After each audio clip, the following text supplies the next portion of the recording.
And now a quick synopsis of books 1 through 23. So the Odyssey describes one hero's 10-year journey home after the 10-year war at Troy. At first, the hero Odysseus had not wanted to go home, but misadventures and imprisonment for 7 years in the gilded cage of the goddess Calypso changed his mind. He yearns for his wife Penelope back on the island of Ithaca. Meanwhile on Ithaca, his son, Telemachus, has become a man. Odysseus is presumed dead, but Penelope refuses to accept any offer of marriage.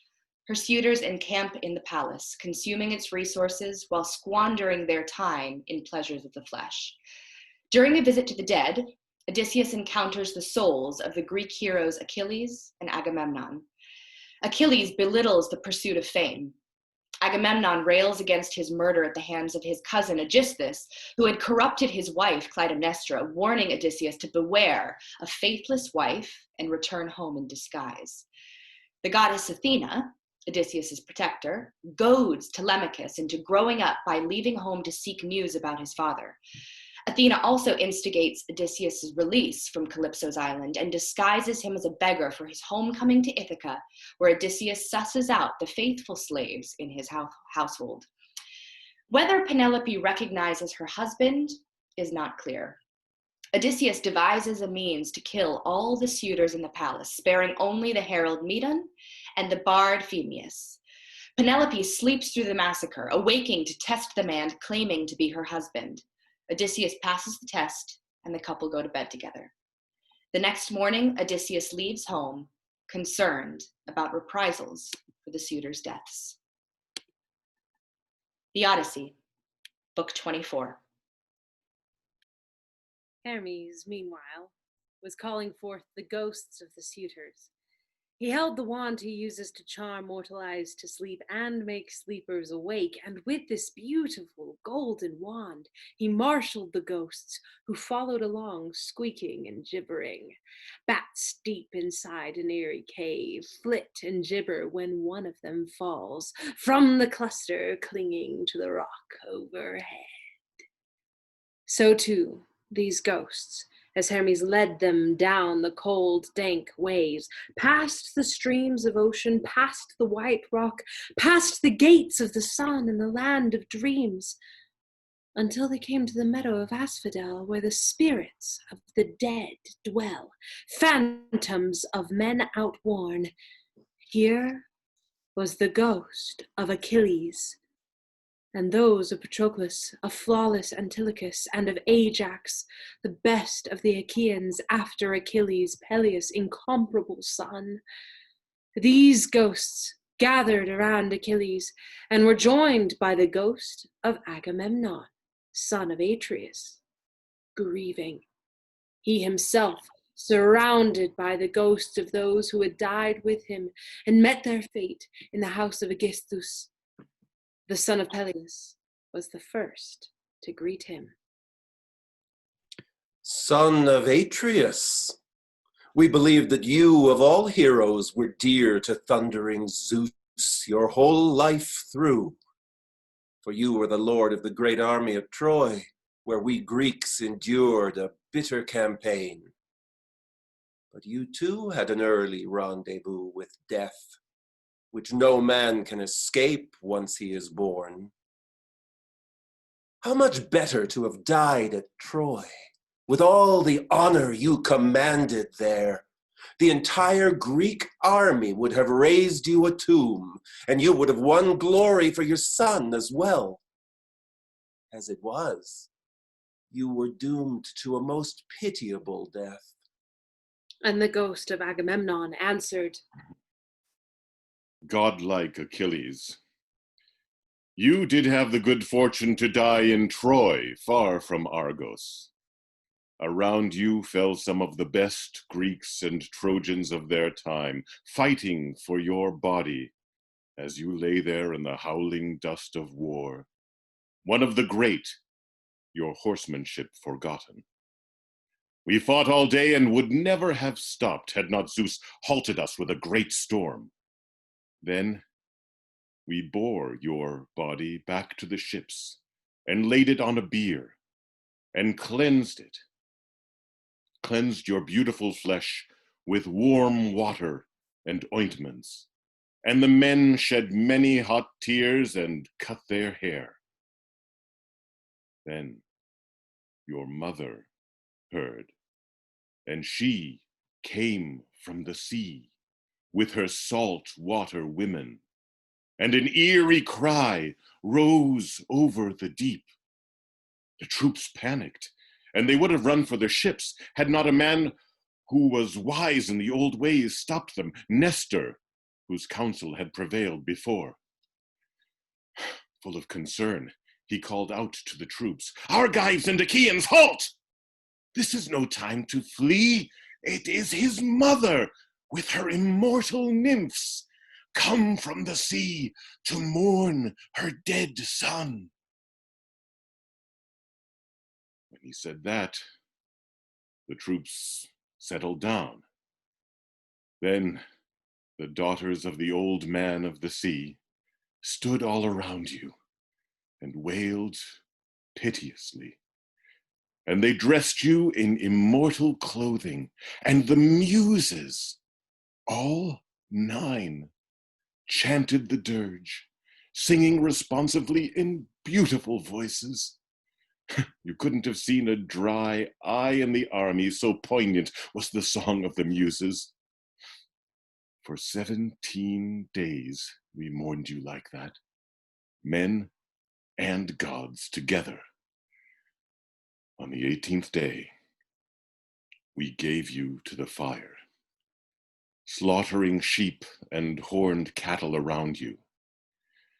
You were burned in the clothing of the gods, with rich unguents and sweet honey, and many Greek heroes paraded in arms around your burning pyre, both infantry and charioteers, and the sound of their marching rose to heaven. When the fire had consumed you, we gathered your white bones at dawn, Achilles, and laid them in unmixed wine and unguents. Your mother had given us a golden urn, a gift of Dionysus, she said, made by Hephaestus. In this urn lie your white bones, Achilles, mingled with those of the dead Patroclus. And just apart lie the bones of Antilochus, whom you honored most after Patroclus died.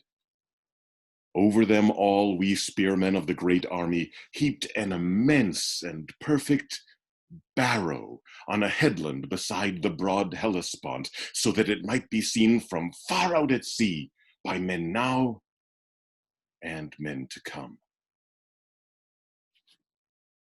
Your mother, Thetis, had collected beautiful prizes from the gods and now set them down in the middle of the field to honor the best of the Achaean athletes.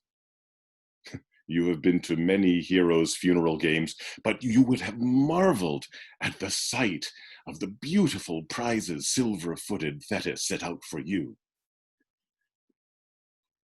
You were very dear to the gods.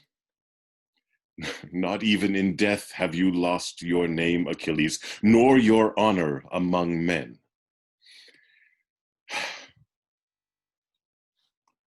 But what did I get for winding up the war? Zeus worked out for me a ghastly death at the hands of Aegisthus and my murderous wife. As these two heroes talked with each other, Quicksilver Hermes was leading down the ghosts of the suitors killed by Odysseus. When Hermes and these ghosts drew near, the two heroes were amazed and went up to see who they were. The ghost of Agamemnon recognized one of them, Amphimedon, who had been his host in Ithaca, and called out, Amphimedon? Why have you come down beneath the dark earth, you and your company, all men of rank, all the same age? It's as if someone had handpicked the city's best men. Did Poseidon sink your ships and drown you in the wind-whipped waves? Was it that? Or did an enemy destroy you on land as you cut off their cattle and flocks of sheep, or as they fought for their city and women? Tell me! Remember who is asking? An old friend to your house. I came there with godlike Menelaus to urge Odysseus to sail with the fleet to Ilion. A full month that journey to Ithaca took us. Hard work persuading Odysseus, destroyer of cities. The ghost of Amphimedon responded. Son of Atreus, most glorious Agamemnon, I will remember all that, just as you tell it, and I will tell you exactly what happened to us and how it ended in our bitter death. We were courting the wife of Odysseus, long gone by then. She loathed the thought of remarrying, but she wouldn't give us a yes or no. Her mind was bent on death and darkness for us. Here's one of the tricks she dreamed up. She set up a loom in the hall and started weaving a huge, fine thread piece, and then came out and said, "Young men, my suitors, since Odysseus is dead, eager as you are to marry me, you must wait until I finish this robe. It would be a shame to waste my spinning, a shroud for the hero Laertes when death's doom lays him low. I fear the Achaean women would reproach me if he should lie shroudless for all his wealth." We went along with this appeal to our honor, and every day she would weave at the great loom, and every night she would unweave by torchlight. She fooled us for 3 years with her craft. But in the 4th year, as the seasons rolled by and the moons waned and the days dragged on, one of her women who knew all about it told us, and we caught her unweaving the gloried shroud. Then we forced her to finish it. When it was done, she washed it and showed it to us, and it shone like the sun or the moon. It was then that some evil spirit brought Odysseus from who knows where to the border of his land where the swineherd lived. Odysseus' son put in from Pylos and his black ship and joined him. These two, after they had plotted an ugly death for the suitors, came up to the town, first Telemachus, and then later Odysseus, led by the swineherd, who brought his master wearing tattered clothes, looking for all the world like a miserable old beggar, leaning on a staff, his rags hanging off him. None of us could know who he was, not even the older men, when he showed up like that. We threw things at him and gave him a hard time. He just took it. Pelted and taunted in his own house, until, prompted by Zeus, he and Telemachus removed all the weapons from the hall and locked them away in a storeroom. Then he showed all his cunning. He told his wife to set before the suitors his bow and gray iron, implements for a contest and for our ill-fated death. None of us were able to string that bow. We couldn't even come close. When it came around to Odysseus, we cried out and objected. "Don't give the bow to that beggar, no matter what he says." Telemachus alone urged him on and encouraged him to take it. And he did. The great Odysseus took the bow, strung it easily, and shot an arrow straight through the iron. Then he stood on the threshold, poured the arrows out, and glaring around him, he shot Lord Antinous. And then he shot others with perfect aim as we fell thick and fast. You could see that some god was helping them, the way they raged through the hall, cutting us down right and left. You could hear the hideous groans of men as their heads were bashed in. The floor smoked with blood. That's how we died, Agamemnon. Our bodies still lie uncared for in Odysseus's halls. Word has not yet reached our friends and family who could wash the black blood from our wounds and lay us out with wailing, as is due the dead. And the ghost of Agamemnon responded, Well done, Odysseus, Laertes' wily son! Oh, you won a wife of great character in Icarius' daughter. What a mind she has! A woman beyond reproach. How well Penelope kept in her heart her husband, Odysseus. And so her virtue's fame will never perish, and the gods will make among men on earth a song of praise for steadfast Penelope. But Tyndareus' daughter was evil to the core, killing her own husband, and her song will be a song of scorn, bringing ill repute to all women, even the virtuous. That was the drift of their talk as they stood in the Dark Lord's halls, deep under the earth. Odysseus and the others went from the town and made good time getting down to Laertes' well-kept fields. The old man had worked hard reclaiming the land from the wilderness. His farmhouse was there with a row of huts around it where the field hands ate and rested and slept. These were his slaves, and they did as he wished. There was an old Sicilian woman, too, who took good care of the old man out in the country. Odysseus had a word with the herdsman and his son. Go into the farmhouse and make yourselves busy. Sacrifice the best pig and roast it for dinner. I'm going to test my father. Will he recognize me? Will he know who I am after all these years? He disarmed and gave his weapons to the herdsmen. They hurried off indoors, leaving Odysseus to search through the rows of fruit and trees and vines. He did not find Dolius or any of his sons anywhere in the orchard. Old Dolius had taken them to gather field stones for a garden wall. But he found his father, alone, on a well-banked plot, spading a plant. He had on an old, dirty shirt, mended and patched, and leather leggings pieced together as protection from scratches. He wore gloves because of the bushes, and on his head he had a goatskin cap crowning his sorrow. Odysseus, who had borne much, saw him like this, worn with age and a grieving heart, and wept as he watched from a pear tree's shade. He thought it over.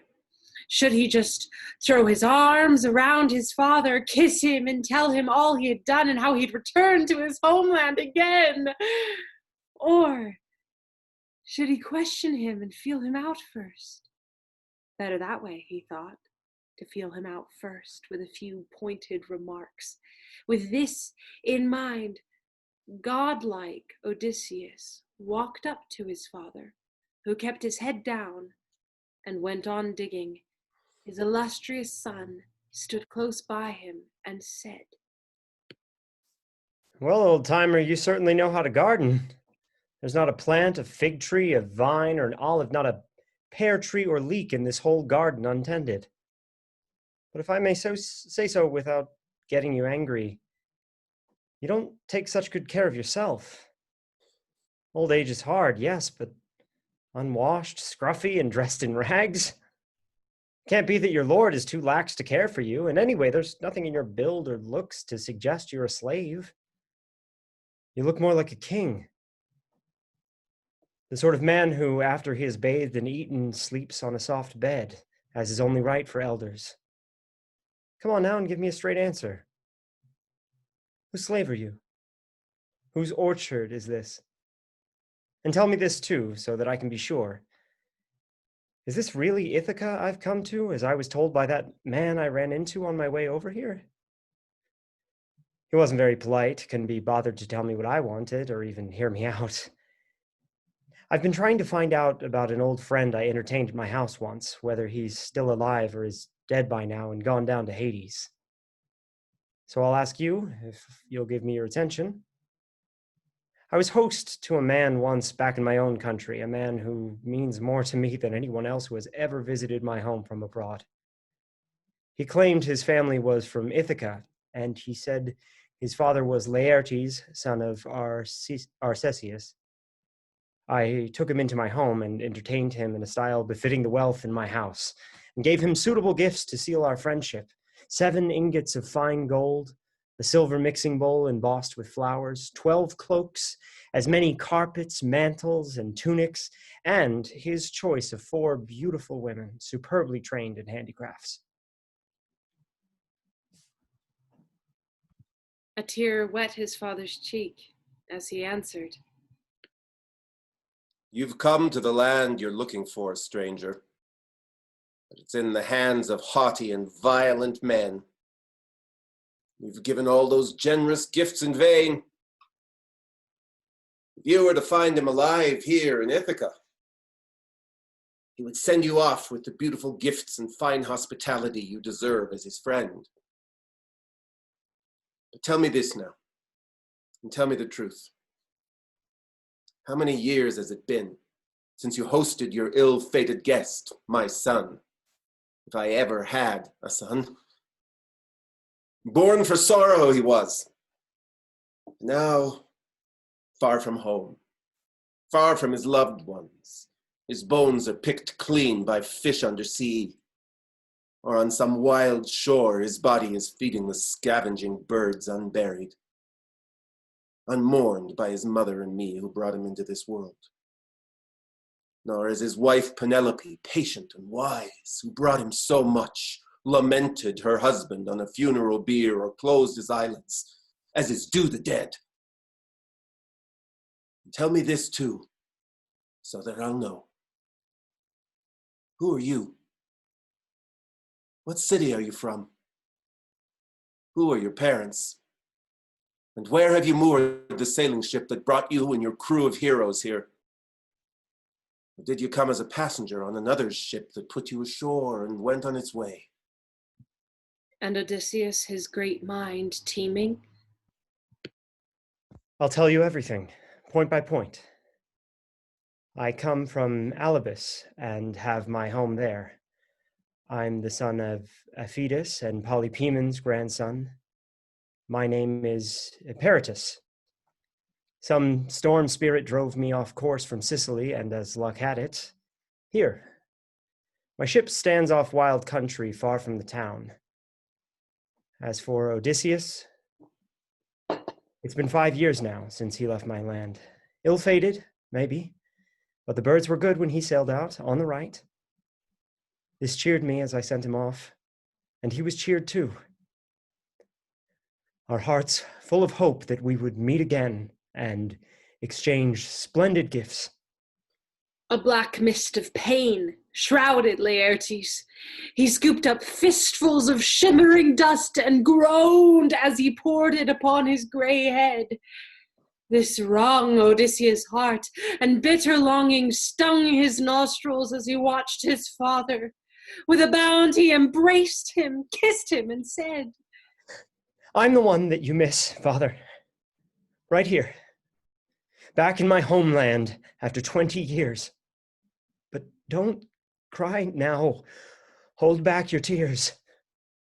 I'm telling you, we really have to hurry.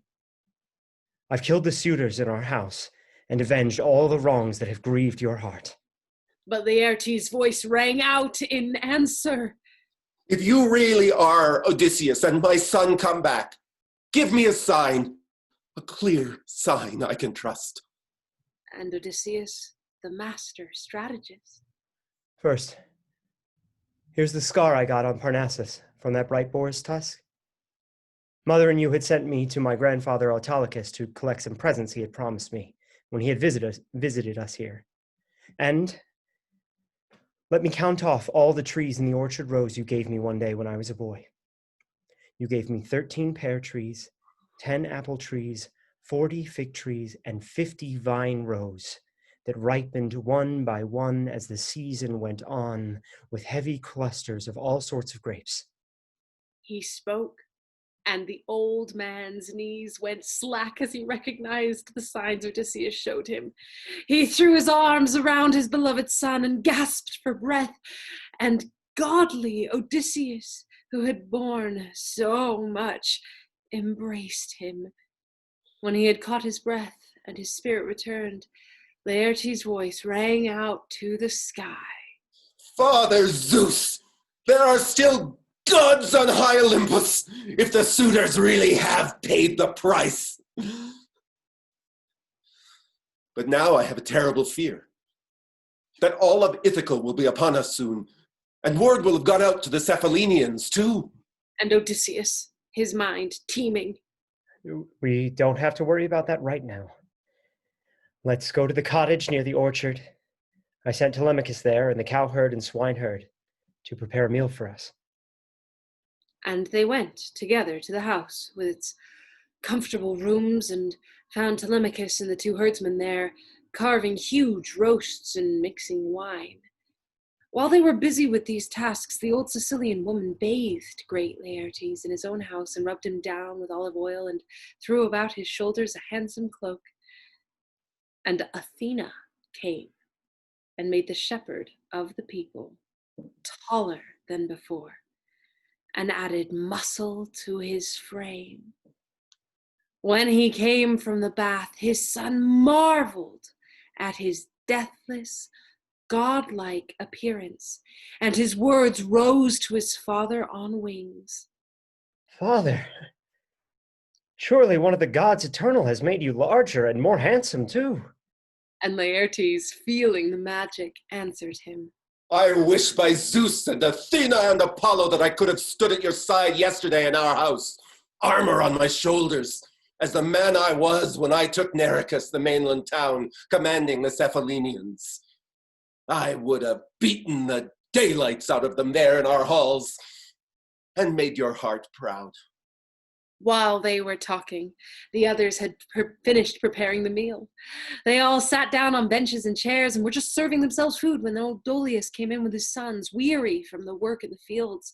Their mother, the old Sicilian woman, had gone out to call them. It was she who made their meals and took care of Dolius, now that old age had set in. When they saw Odysseus and realized who he was, they stood there dumbfounded. Odysseus spoke to them gently and said, Old man, sit down to dinner. And all of you, you can stop being amazed. Hungry as we are, we've been waiting a long time for you. He spoke, and Dolius ran up to him with arms outstretched and clasped Odysseus' hand and kissed him on the wrist. Trembling with excitement, the old man said, My dear Odysseus, you have come back home. We missed you so much, but never hoped to see you again. The gods themselves have brought you back. Welcome. Welcome, and may the gods grant you happiness. But tell me this, I have to know. Does Penelope know that you have returned, or should we send her a messenger? And Odysseus, his mind teeming. She knows, old man. You don't have to worry. He spoke, and Dolius sat down in a polished chair. His sons then gathered around glorious Odysseus and greeted him and clasped his hands, and then sat down in order next to their father. While they were busy with their meal, rumor, that swift messenger, flew all through the city, telling everyone about the grim fate the suitors had met. Before long, a crowd had gathered outside Odysseus' palace, and the sound of their lamentation hung in the air. They carried their dead out of the hall and buried them. Those from other cities they put aboard ships to be brought home by sea. Then they all went to the meeting place, sad at heart. When they were assembled, Eupeithes rose and spoke among them. Upon his heart an unbearable grief for his son Antinous, the first man whom Odysseus killed. Weeping for him, he addressed the assembly and said, My friends, it is truly monstrous what this man has done to our city. First, he sailed off with many of our finest men and lost the ships and every man aboard. Now he has come back and killed many others, by far the best of the Cephalonians. We must act now, before he runs off to Pylos or takes refuge with the Epean lords of Elis. We will be disgraced forever if we don't avenge our sons' or brothers' deaths. If we don't, I see no point in living. I'd rather be dead. Let's move now before they cross the sea. He wept as he spoke, and they all pitied him. Then up came Medon and the godlike bard from Odysseus' halls. They had just woken up from a long sleep and stood now in the midst of the wondering crowd. Medon had this to say. Hear me, men of Ithaca. It was not without the will of the deathless gods that Odysseus managed this. I myself saw one of the immortals close to Odysseus. He looked just like Mentor, but was a god, now appearing in front of Odysseus, urging him on, then raging through the hall, terrifying the suitors, who fell thick and fast. He spoke, and they all turned pale with fear. Then the old hero, Halitherses, son of Mastor, rose to speak. He alone looked ahead and behind, and spoke with the best intentions to them. Now hear what I have to say, men of Ithaca. You have only yourselves to blame, my friends, for what has happened. You would not obey me, nor Mentor, shepherd of the people, when we told you to make your sons stop their foolishness. It was what your sons did that was truly monstrous, wasting the wealth and dishonoring the wife of a great man who they said would never return. Now listen to me and keep your peace. Some of you are asking for trouble, and you just might find it. Less than half of them took his advice and stayed in their seats. Most of them jumped up with a woof and went with Eupeithes. They rushed to get weapons, and when the mob had armed themselves in glowing bronze, they put the city behind them, following Eupeithes, who in his folly thought he would avenge his son's death, but met his own fate instead. Eupeithes would never return home again. Athena, meanwhile, was having a word with Zeus. Father of us all, son of Kronos, most high, tell me what is hidden in that mind of yours. Will you let this grim struggle go on, or will you establish peace on Ithaca? And Zeus, in his thunderhead, responded. Why question me, daughter? Wasn't this your plan, to have Odysseus pay them back with a vengeance? Do as you will, but I will tell you what would be fitting. Now that Odysseus has paid the suitors back, let all parties swear a solemn oath that he will be king on Ithaca all of his days. We, for our part, will have them forget the killing of their sons and brothers. Let them live in friendship as before, and let peace and prosperity abound. This was all Athena needed to hear, and she streaked down from Olympus' peaks. The meal was over. Seeing that his company had satisfied their hunger, Odysseus said, Someone should go out and see if they're coming. One of Dolius' sons went to the doorway, looked out, and saw the mob closing in. His words flew fast to Odysseus.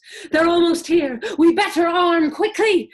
They jumped up and put on their gear. Odysseus and his 3 men and Dolius' 6 sons. Laertes and Dolius armed themselves too, warriors in a pinch, despite their white hair. When they had strapped on their bronze, they opened the doors and headed out behind Odysseus. Athena joined them, looking for all the world like Mentor. And Odysseus was glad to see her. He turned to his son Telemachus and said, Telemachus, now you will see firsthand what it means to distinguish yourself in war. Don't shame your ancestors. We have been strong and brave in every generation. And Telemachus coolly answered him, the way I feel now, I don't think you'll see me shaming my ancestors, as you put it, father. Laertes was delighted with this and exclaimed, What a day, dear gods! My son and grandson going head to head to see who is best. The gray-eyed one stood next to him and said, Son of Arcesius, my dearest comrade, say a prayer to Zeus and his gray-eyed daughter, and then cast your long-shadowed spear. Pallas Athena breathed great strength into him, and with a prayer to Zeus' gray-eyed daughter, Laertes cast his long-shadowed spear and hit Eupeithes square in the helmet. Bronze bored through bronze, and Eupeithes thudded to the ground, his armor clattering. Odysseus and his glorious son charged the front lines, thrusting hard with their swords and spears. They would have killed every last man. Not one would have gone home had not Athena, daughter of the storm cloud, given voice to a cry that stopped them all cold. Ithacans! Lay down your arms now, and go your ways with no more bloodshed. Thus, Athena, and they turned pale with fear. The weapons dropped from their trembling hands and fell to the ground as the goddess' voice sent shock waves through them. They turned back toward the city and ran for their lives. With a roar, the great, long-suffering Odysseus gathered himself and swept after them like a soaring raptor.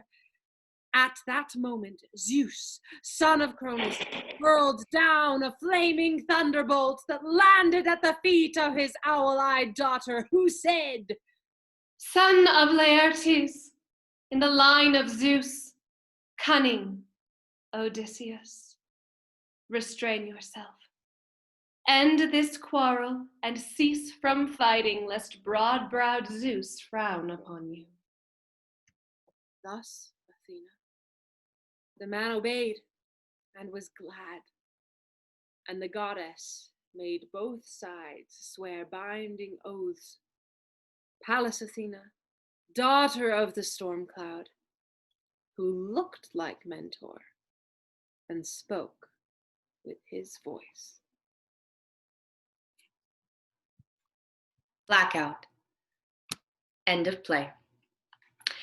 Thank you so much, everyone. I would love to introduce our cast, featuring Keith Howard as Agamemnon, Dolius, Medon, and Zeus, Anne Mason as Athena, Amphimedon, and Eupeithes, Peter Parolin as Achilles, Laertes, and Halitherses, and Francesca Mintov-Chij as the narrator, and Nick Lamedica as Odysseus.